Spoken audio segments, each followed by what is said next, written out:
দর্শক, একটা মানুষ একটা লোককে স্বপ্ন দেখলো সে জান্নাতে ঘুরছে। ভাই, আপনি জান্নাতে ঘুরছেন অথচ আপনি তো দুনিয়ায় গালমন্দ করতেন।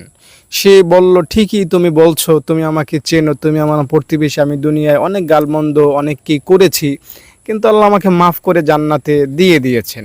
অবাক করা বিষয়, আপনি গালমন্দ করতেন, আপনার মুখের ভাষা খারাপ ছিল, তবু আল্লাহ আপনাকে কোন আমলের মাধ্যমে আপনাকে আল্লাহ জান্নাতে ঢুকাই দিলেন।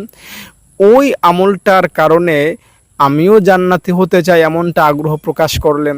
তো ওই লোকটা তখন আমলটা বললেন, আমি ওই আমলটাই আপনাকে বলবো যে এমন একটা আমল আছে যেটা আপনার গুনাহ, আপনার গালমন্দ বা আপনার অসভ্যতা, আপনার মনে করেন মিথ্যা বলা, আপনার খারাপ ভিডিও দেখা বা আপনার ছোট বড় যত গুনাহ আছে সব গুনাহকে একদম তলিয়ে আপনাকে সোয়াবের জোয়ারে ভাসিয়ে জান্নাতে ঢুকায় দেবে। একটা আমল আছে, বুঝতে পেরেছেন? আমি এখন আমলটা বলি।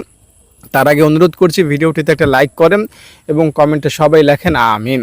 দর্শক, যারা লাইক করলেন, কমেন্টে আমিন লেখলেন, মন থেকে দোয়া করলাম তাদের জন্য। আল্লাহ তাআলা অবশ্যই ইনশাআল্লাহ আপনাদেরকে মক্কা মদিনা জিয়ারতে যাওয়ার তৌফিক দান করেন। আল্লাহুম্মা আমিন। দেখেন, দুনিয়াতে কেউ কিন্তু গুনাহমুক্ত না। সে মক্কার ইমাম হোক আর মদিনার ইমাম হোক, দুনিয়ায় থাকতে হলে মানুষকে গুনাহ করতে হয়। তাই সব মানুষই গুনাহগার, কেউ ফেরেশতা না। তাই আপনি চাইলেও আপনার দ্বারা গুনাহ হবে, না চাইলেও গুনাহ হবে। তো এই লোকটা গুনাহ করার পরেও জান্নাতে কেমনে গেল?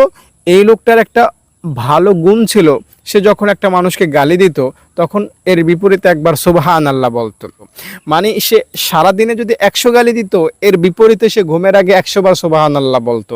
তার মানে আপনি যদি সারাদিনে 100 গুনাহ করেন, 100টা খারাপ কাজ করেন, এর বিপরীতে যদি 100 বার আস্তাগফিরুল্লাহ বা 100 বার সুবহানাল্লাহ বলেন, তাহলে ওই গুনাহগুলো কিন্তু ঢেকে যাবে, ওই গুনাহগুলো কিন্তু অটোমেটিক ক্ষমা হয়ে যাবে। তাই আপনি প্রত্যেকটা গুনাহের বিপরীতে অবশ্যই চেষ্টা করবেন একটা ভালো কাজ করতে, তাহলে ইনশাআল্লাহ ওই গুনাহ হেরে যাবে, ধ্বংস হয়ে যাবে, মুছে যাবে, শেষ হয়ে যাবে, বিনিময়ে আপনি জান্নাতে চলে যেতে পারবেন। এটা হলো জান্নাতে যাওয়ার শর্টকাট একটা মাধ্যম আপনার সাথে শেয়ার করলাম। মনে রাখবেন, আপনি যদি এখন নিয়ত করেন যে মৃত্যু পর্যন্ত আর গুনাহই করব না, তাহলে এটা আপনার জন্য একটা ভুল ধারণা হবে। আপনাকে গুনাহ করতেই হবে। যদি আপনি নিয়ত করেন মরণ পর্যন্ত আর খাবো না, তাহলে এটা ভুল ধারণা হবে। আপনাকে বেঁচে থাকতে হলে খেতেই হবে, আপনাকে দুনিয়ায় থাকতে হলে আপনার দ্বারা গুনাহ হবেই।